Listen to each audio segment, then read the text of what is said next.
James was enjoying his life on the island of Sodor, but he still had a lot to learn. "You're a special mixed traffic engine," said the Fat Controller. "You can pull coaches or trucks quite easily, but you must learn by your mistakes." James knew what the Fat Controller meant. He could well remember that dreadful accident on his first day. "Be careful with the coaches, James," said Edward. "They don't like being bumped." Everyone came to admire James. "I'm a really splendid engine," he thought, and suddenly let off steam. A shower of water fell on the Fat Controller's nice new top hat. Just then the guard blew his whistle, and James thought they had better go. Go on," he puffed to Edward. Don't push," replied Edward. The coaches were grumbling too. Don't go so fast! But James didn't listen.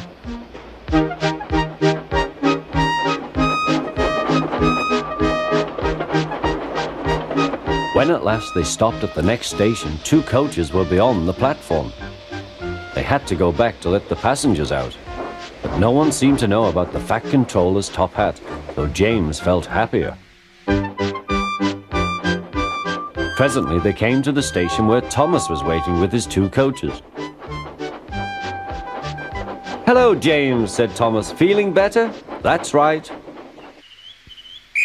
"Oh, that's my guard's whistle. I must go. I don't know what the Fat Controller would do without me to run this branch line," and he puffed off importantly.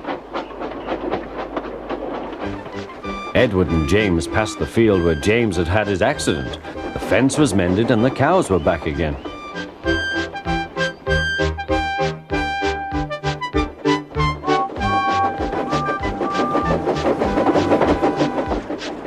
They ended their journey and rested before setting off for home.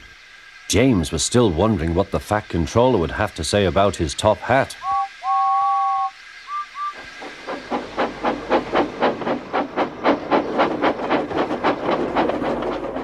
Next morning, the Fat Controller spoke severely to him. "If you can't behave, I shall take away your red coat and have you painted blue." James didn't like that at all. He was very rough with the grumbling coaches as he brought them to the platform. "Don't talk, come on," he called to them. "Gordon never has to fetch his own coaches," he thought to himself, "and he's only painted blue." To make James even more cross, this time no one came near him. "I'll show them," he thought. "They think Gordon is the only engine who can pull coaches."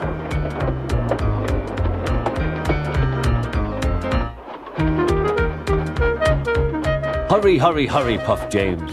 You're going too fast, replied the coaches. James laughed and tried to go faster, but the coaches wouldn't let him. "We're going to stop," they said. "We're going to stop."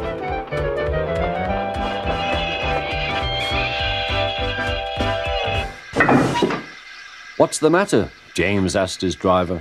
"The brakes are hard on. Leak in the pipe, most likely. You've banged the coaches enough to make a leak in anything."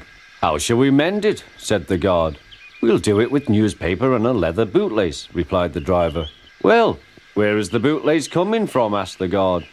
"Ask the passengers," said the driver. "You have a leather bootlace there, I see, sir," said the guard to a smartly dressed man. "Please give it to me." "I won't," said the man. "Then," said the guard, "I'm afraid the train will just stop where it is." The passengers all said what a bad railway it was. Then they told the man how bad he was instead. Everyone was very cross. At last he handed his laces over. The driver tied a pad of newspaper tightly round the hole in the brake pipe, and James was able to pull the train.